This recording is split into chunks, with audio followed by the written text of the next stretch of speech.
first want to introduce Donato Tramuto, who is the CEO and founder of an international medical mobile technology company, as well as multiple small businesses in his hometown of Ogunquit, where he served 3 terms as a town selectman. In 2010, he was appointed to serve on the Maine Economic Growth Council, a board charged with developing and evaluating the long-term economic growth plan for the state of Maine. One of his passions is healthcare and making sure that everyone is covered as a human right. He supports expansion of Medicaid under the Affordable Care Act, and he strongly supports the subsidies that make healthcare affordable for the poorest families in our state. There is a connection between low wages and poor healthcare. Typically, those at the lower end are unable to access healthcare. One of the many reasons we should have universal access to quality healthcare. He is a recent recipient of the Robert F. Kennedy Ripple of Hope Award for his work with an international nonprofit that he created called Health E-Villages, which provides state-of-the-art mobile health technology to medical professionals in some of the most challenging regions of the world. He was honored in New York by the Robert Kennedy Center, along with fellow award winners Tony Bennett, Hillary Clinton, and Robert De Niro. And he's now here in Bangor with us. So please welcome Donato Tramuto. Thank you.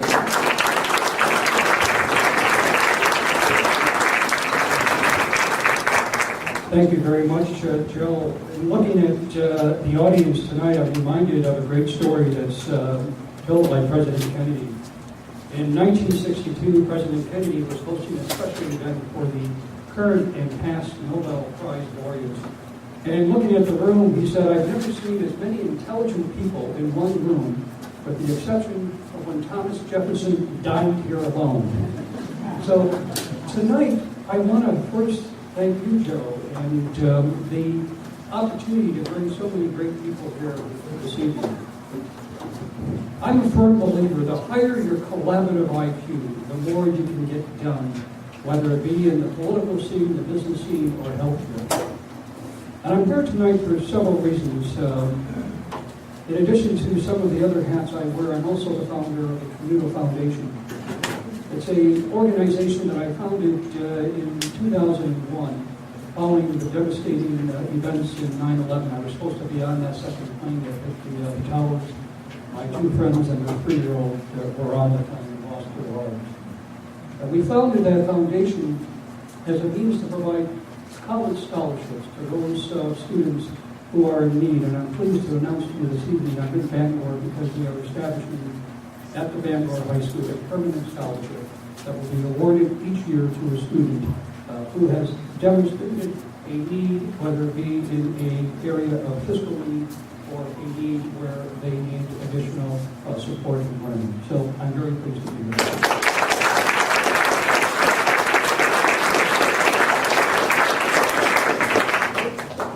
I'm also here tonight, and we have many other people who are smarter than me to talk about the economic value with respect to having decent parity in terms of wages.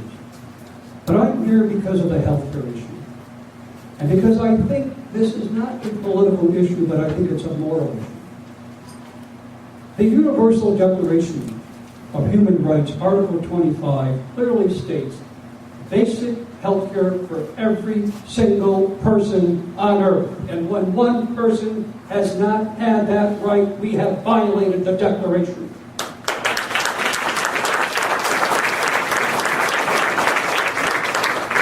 It is a passion of mine, and when I see and hear and assess the disparity in wages, it is translated into the unfortunate outcomes of health care. There have been enormous amount of studies. I am chairman also of Healthways, which is a publicly traded company.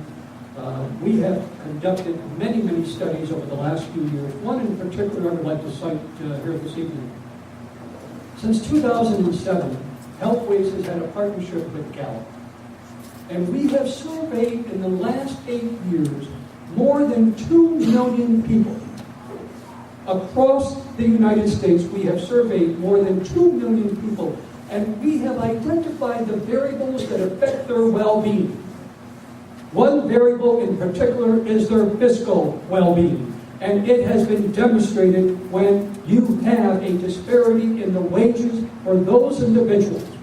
Their well-being score is lower than those who are not in that group. That is unacceptable, and we need to address that.